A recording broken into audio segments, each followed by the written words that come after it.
Getting the technology right is always mine. All right. Well, we'll begin. Good afternoon. Officially, it's good to see you. I'm Robert Buxton. Been here before, and what I will do today is a program of classical piano, of some gospel, and actually a little old jazz today too at the very end. So a little mix of things. But to begin, I'd like to do an improvisation. I always like to.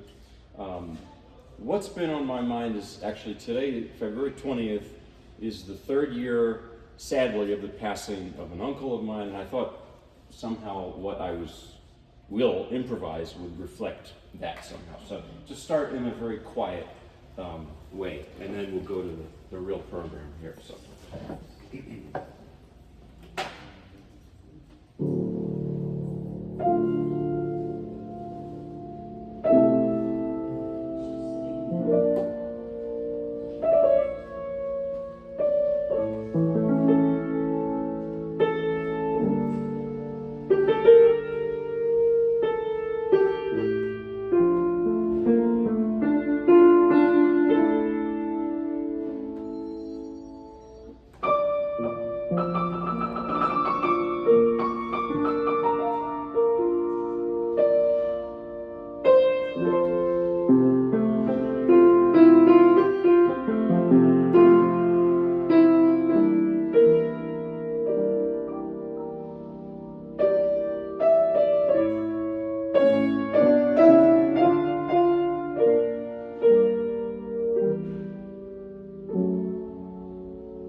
Just to start us off. Now I'm going to play some of these pieces I've done before for you, and some of them I haven't. Actually, one of them I've hardly played for myself even at this point. But I want to start with the melody from Orpheus by Gluck. Gluck was a composer in Vienna just before Mozart's time in the mid-18th century. And this is an opera that's based on the ancient Greek myth of Orpheus and Eurydice. In the myth, Eurydice dies, she goes to the underworld, and Orpheus can't accept that. So he actually goes to the underworld and pleads with Hades to let her go. And finally, especially after hearing Orpheus play the harp, Hades allows Eurydice to go. But he says there's one condition: do not look back. And you've heard that line before in the Bible. There's that same line in the Old Testament, don't look back. Unfortunately, Orpheus looks back at the last moment, and Eurydice goes away forever to the underworld. So it's a very sad story, but in the opera, the ending is happy. Eurydice comes back, and they have a big celebration. Everyone lives happily ever after. So they actually changed the opera story, which is nice in a way. This excerpt is a lament, obviously. This is Orpheus's feelings about losing his wife. And, you know, it's an instrumental in the opera. It's flute and strings. It's not actually sung in the opera. So the piano arrangement that I'm playing is by an Italian composer in the 1800s by the name of Scambati. And he changes it. You know, the art of arrangement is the art of actually changing a piece from its original form into something else. And so this is the Gluck Scambati melody from Orpheus.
Thank you. That's a very sad piece, but a very beautiful one.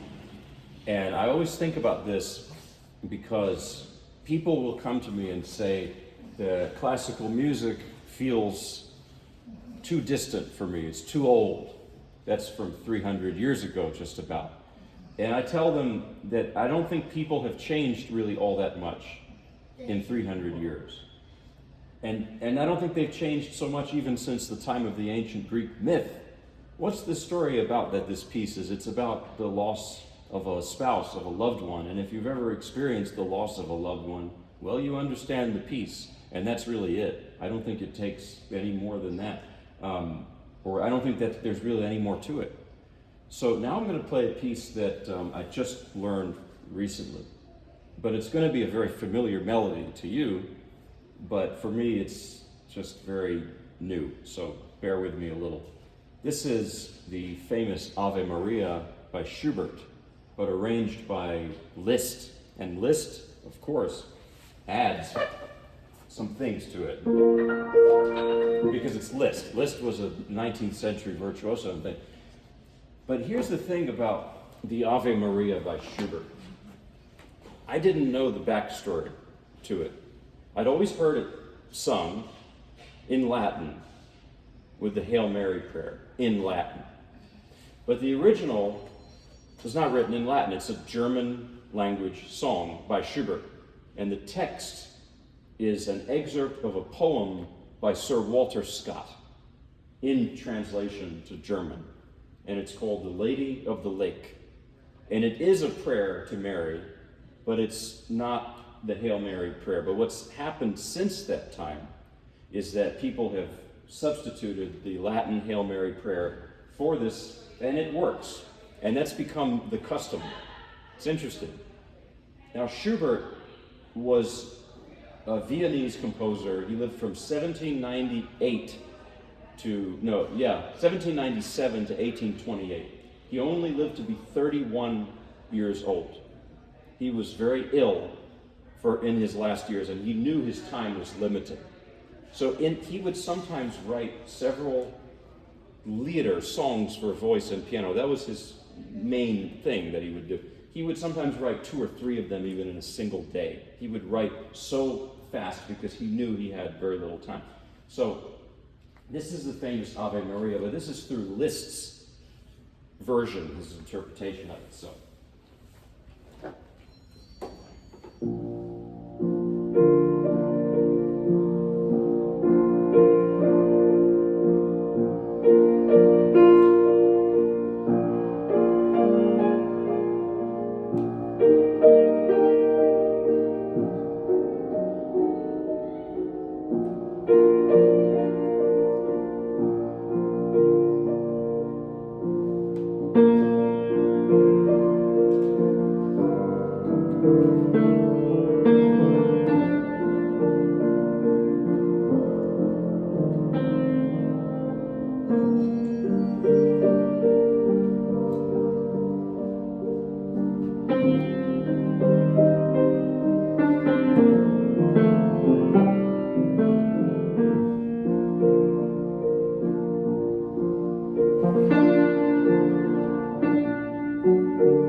Thank you. You see what Liszt does to it. And Liszt arranged many of Schubert's songs, his vocal pieces for solo piano. There is a practical reason why he did it.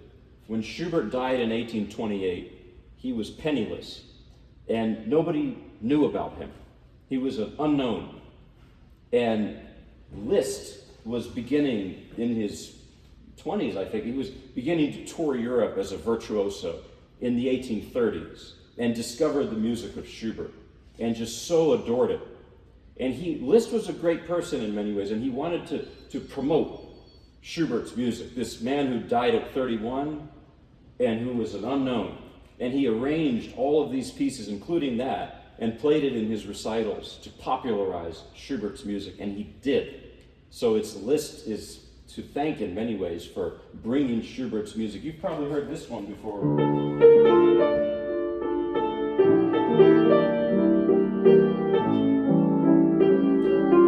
That's Schubert, arranged by Liszt also. So I told you I was going to do gospel too, so here's a gospel piece I'd like to play. I'm starting with the real calm pieces, and then we get into the not so calm ones. This is Sweet Beulah Land by Squire Parsons, who died about a few months ago, half a year ago, or 4 or 5 months ago. And Squire Parsons was teaching high school in West Virginia. Actually, I think you're from West Virginia. So Craig is from West Virginia. Squire Parsons would drive to school early in the morning, and this music came to him, just came to his head. And he would get to the school and jot down another line or two of that song. And that's how it wrote itself, almost. I wish I could sing it, but I can't sing, so I just play it. Yeah.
And that song sounds like it's been around for hundreds of years. It was only written not that long ago in the 1970s. That's not really that long ago compared to, the 1770s. I'm talking about the 1970s.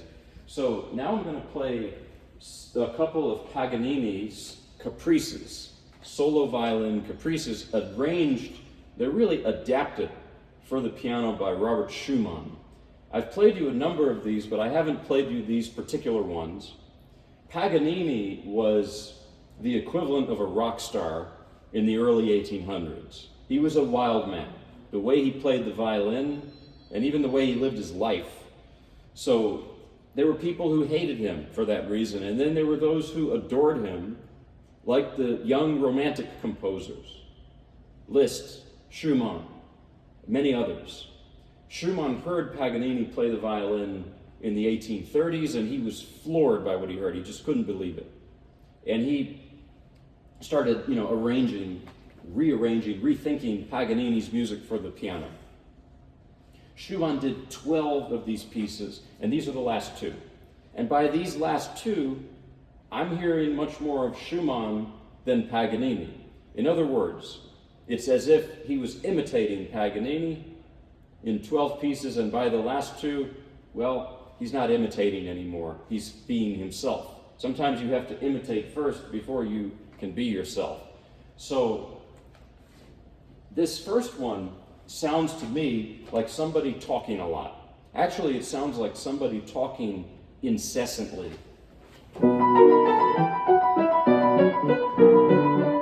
And it sort of goes like that, like a motor, throughout the whole piece. And there's a reason for this, I think.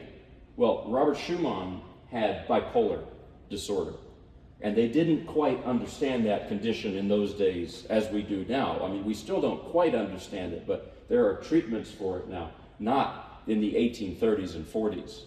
And what I think is this sounds like a manic piece. There's that feeling of just somebody who's manic and talking almost without taking a breath even. And that's what this piece to me sounds like.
Thank you.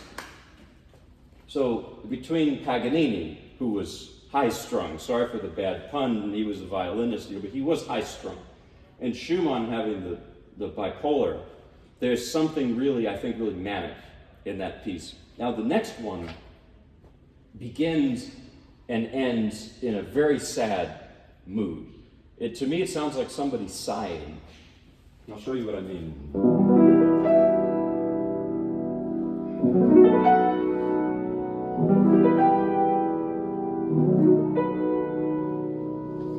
It's very beautiful, but it's sad. It's like a big sigh, you know.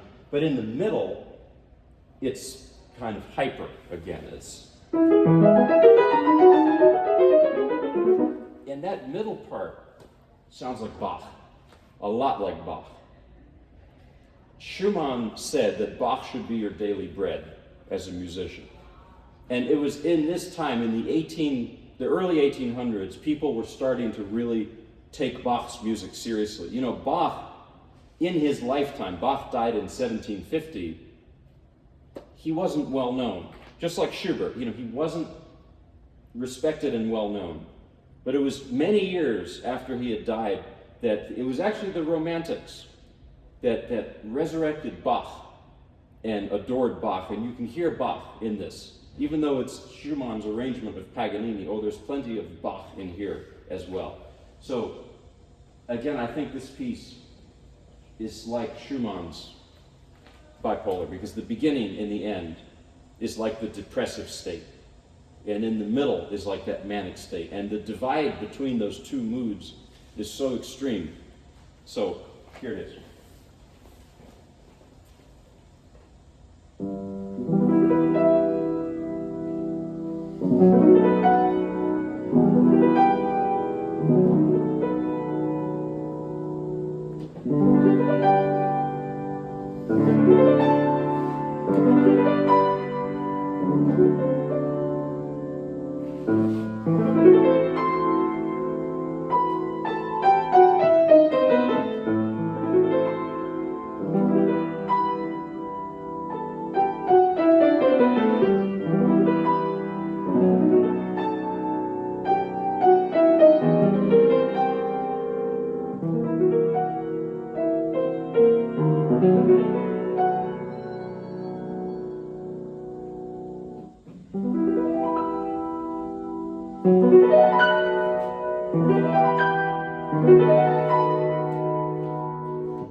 Thank you. Now, so that was Paganini arranged by Schumann. Now I'm going to play another gospel song. This is Blessed Assurance, but I'm going to change the chords a bit. It's going to sound a little different from how you might sing it straightforward. So it's going to be not so straightforward.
Thank you. Now I'm going to play a longer, heavier piece. This is Brahms' Paganini Variations, Book 1. I played you book 1 several months back. I played you book 2 about a month back. But now I'm going to play you book 1 again. And Brahms, if you picture him in your mind, for much of his life he looked like Santa Claus. He had this big beard. Actually, I saw someone at a rest area on a Harley Davidson in South Carolina with that same beard, and he looked like Brahms. And I almost told him, but my wife prevented me from doing it. She said, don't. He looked grumpy. But anyways, when Brahms was a very young man, and he did not have the Santa Claus beard, he came to the Schumanns' home. You just heard Robert Schumann. Clara and Robert Schumann. Clara, Robert's wife, was also a great musician. And the young Brahms showed up at their home and said, I'd like some advice. And he showed them the music he'd written. They said, you are a genius. Why don't you live with us? We'll adopt you, practically. People didn't do background checks in those days like now. It was different. And so the young Brahms lived with the Schumanns. And sadly, Robert Schumann became very ill and died while Brahms was in their circle. I don't know if Brahms was actually living with them when that happened, but immediately following Robert Schumann's death, and Schumann died before turning 50 even, young Brahms and Clara, who was about 13, 14, 15 years older than him, they went on a long trip to Switzerland with the Schumann children. And the neighbors thought this was weird. They thought these two must be dating, and they weren't. What I've read, this has become a story that's a myth, really. Like you've heard of the myth of Salieri killing Mozart. It never happened. They hardly knew each other. It's not true. It's good Hollywood, but it's not good history. By the way, the Brahms and Clara thing, there was a movie, which I have not seen yet, but there was a golden age 1940s Hollywood movie. And the role of Clara Schumann was played by Katharine Hepburn. And in that movie, yes, it's a romance story between Brahms and Clara, because it's a good movie, but it's not really history. But I'll tell you what was real, was if you read their letters, throughout their lives, they would write letters.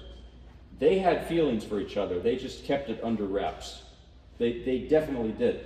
And you can feel it in Brahms's music. You know, Brahms to me I didn't know him personally, but my sense of him is that he was the kind of person who was very formal on the outside, but on the inside was like a volcano of feelings. And the music is like that too, because his music can sound very serious or very held back, but there's something under the surface. I think that's what's tricky about Brahms. Now, this piece, the Paganini Variations, it's based on Paganini's 24th Caprice, which is a famous, famous piece. Now, Brahms wrote these as exercises. He thought he was just writing finger exercises, but they ended up being more interesting than just finger exercises. So this piece is it has a double function as being, yes, exercises for the fingers, but they're also really musical. And that's also a challenge. Brahms always would ask for Clara's advice on anything he wrote. And you know what she said about this piece? She called this music wretched witches' variations. She hated it. Well, Brahms wrote it anyway. But I thought that was funny that she did not approve, really. So here is the Brahms. This is a longer piece. It's like 12, 13 minutes. Brahms Paganini Variations, Book 1.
Thank you. That's heavy stuff. Now I want to play something that, this is something a little different from what I usually do. So my mother's from Russia originally, and when she was growing up, there was an illegal radio station that they could catch called The Voice of America. And you know what the theme song to it was this.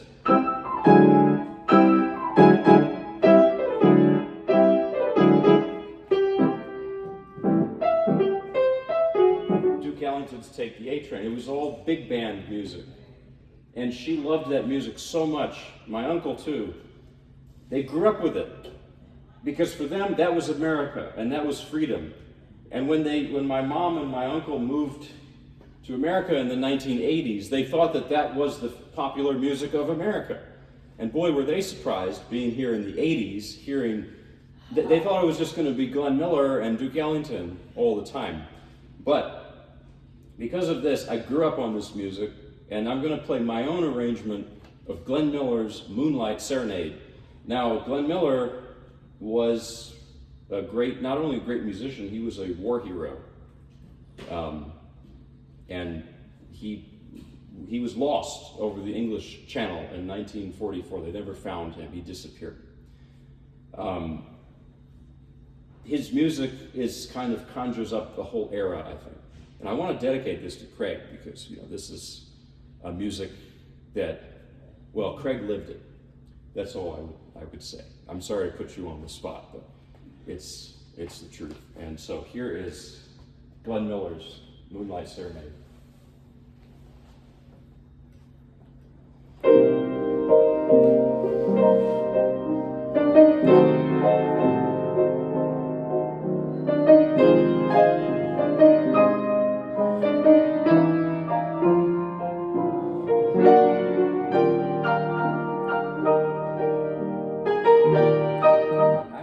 I'm sorry.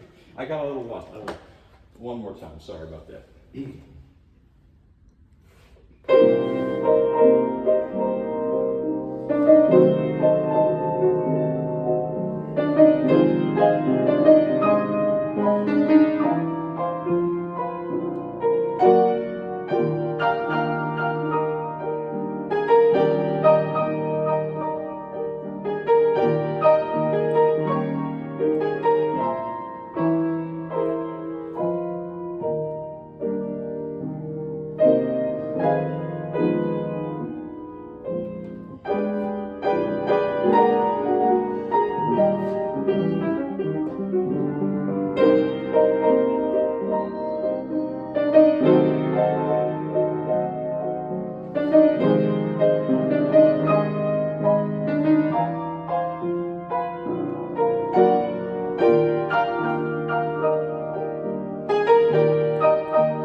Well, I want to close today with some gospel, something a little upbeat.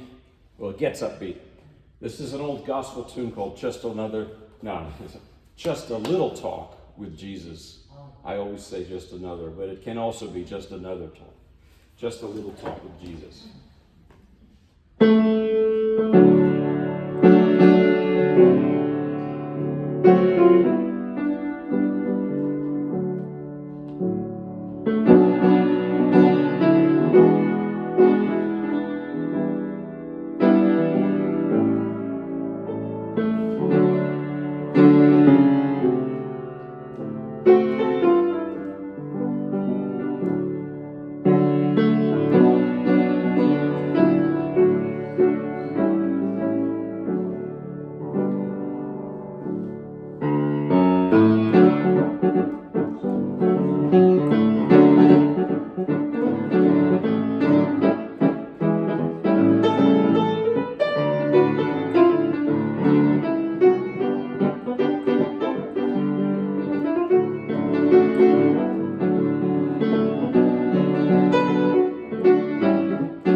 Thank you, and I'll see you later. Thank you for having me. Have a great weekend. Enjoy the warm days while they're here. Thank you for coming. Thank you for having me. Thank you very much.